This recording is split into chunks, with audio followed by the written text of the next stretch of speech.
Greetings, traders. It's Mr. Joseph Trades. Thank you for joining me for my daily performance summary on Friday, March 21st, 2025.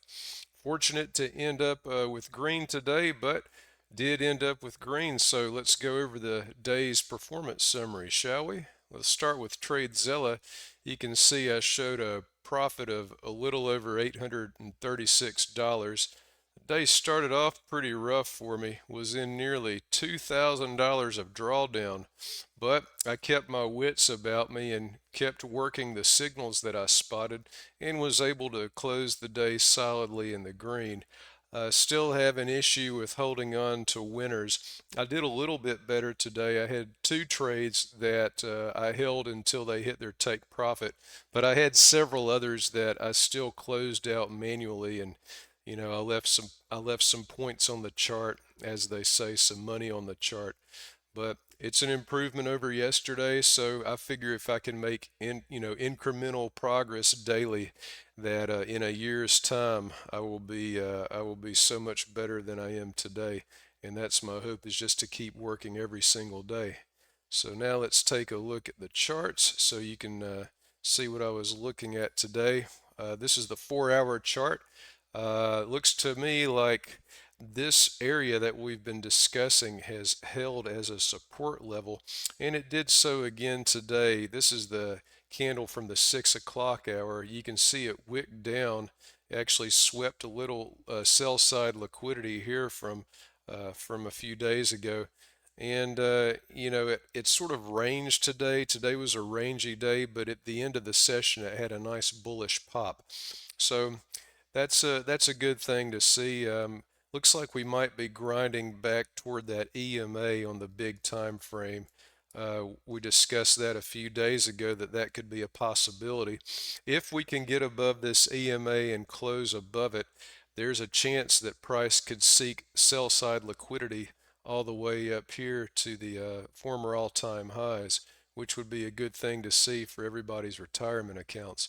Let's go to the execution time frame. I trade the micro Nasdaq contracts, the MNQ, and I use a 5 minute time frame for execution. And my chart just jumped off the screen a little strangely, but we have it back. So here we go.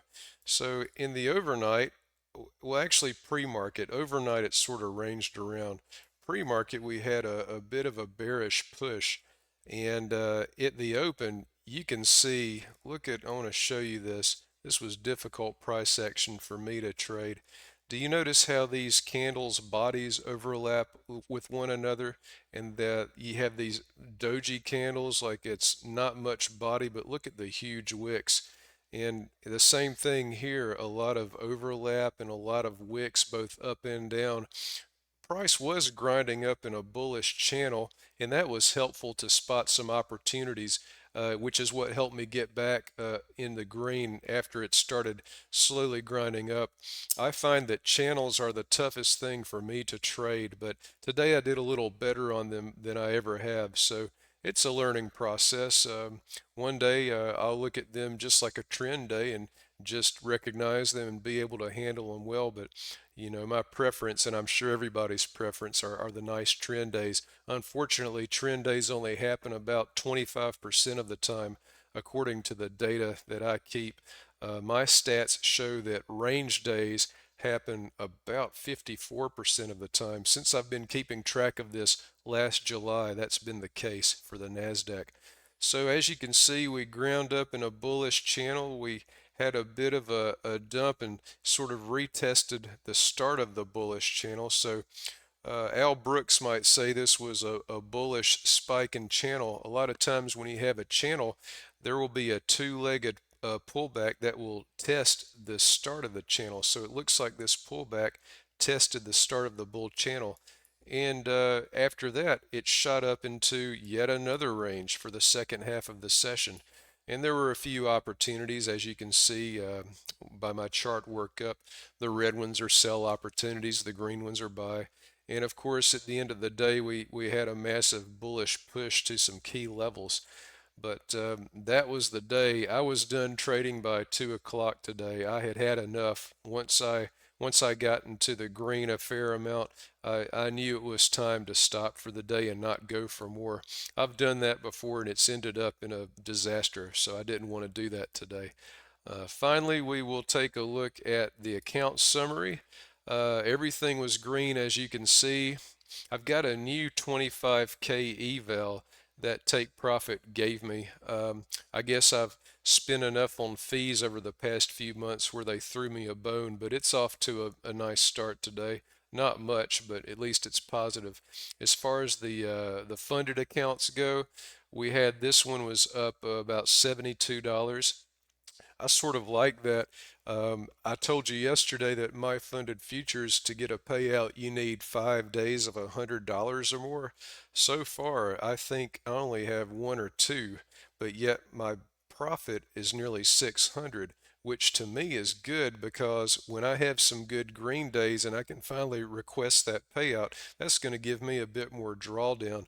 And my goal is to keep these accounts and receive consistent multiple payouts over the long term. So I'm fine with that. My other funded accounts are the Apex accounts at this time.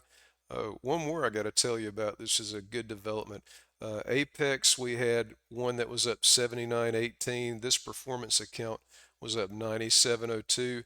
And then, yes, I did pass that take profit eval yesterday, and they gave me the pro account. Where's the pro account? Oh, here it is. But I didn't trade it today for some reason. I think it was because when I came back from my losses, I decided not to press my luck anymore. So this one is still fresh and ready for next week. So here we are in the end of yet another week of trading. I want to wish everyone a great weekend. Spend some time with loved ones. Take care of yourself. Uh, Treat yourself well. And let's rest up and get ready for another great week of opportunity. Until next time, great trading, everyone.